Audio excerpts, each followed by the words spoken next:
It's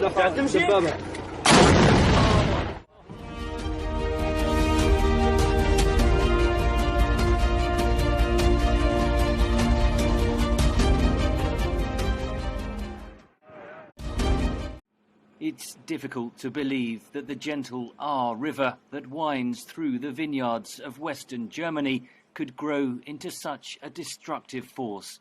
134 people were killed as floodwaters tore down the narrow gorge 8 weeks ago, sweeping everything in its path. As the water poured off the steep hillsides, the level of the river rose by over 9 meters in the space of just a few hours. Many of the residents didn't have a chance to escape. Scientists have blamed the intensity of the rainfall on climate change. For the survivors, it has been a grueling 2 months. The daily effort to rebuild lives amid the choking dust, the grief, the shock, the realization that life in these communities will never be the same again. Wie viele Häuser unwiederbringlich zerstört sind, wie viele Häuser jetzt abgerissen worden sind. This town has been left in pieces, and there are lots of houses that won't be rebuilt. The fundamental problem is that with climate change, with this heavy rain that has impacted Germany, we have to take a different approach. Dass wir mit dem Klimawandel, mit diesen Starkregen, die in Deutschland und auch weltweit auftreten, anders umgehen müssen. Will the climate crisis persuade German voters to take a new approach? Germany's Green Party is currently third in the polls, which shows support has actually fallen in recent weeks. The party blames a generational divide. We had summers of drought, we had extreme rain, we had a lot of problems in our forests. So we feel that climate change is actually real and is happening. However, we see a clear divide between younger and older people.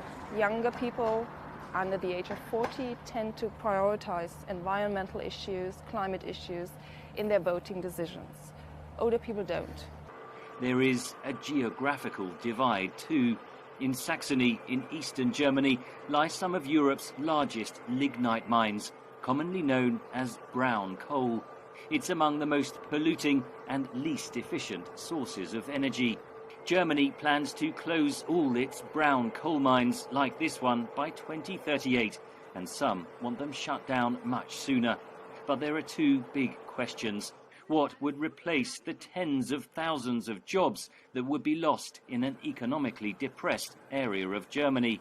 And what would replace the brown coal that provides 20% of Germany's electricity?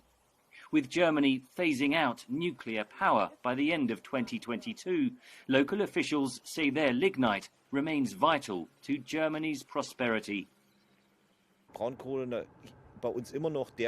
Brown coal is still the #1 energy source in our state.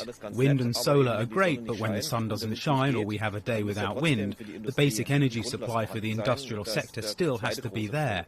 There is this East German saying, "I am a miner. Who can do more than me?" This basically says that as a miner, you are the foundation of the economy.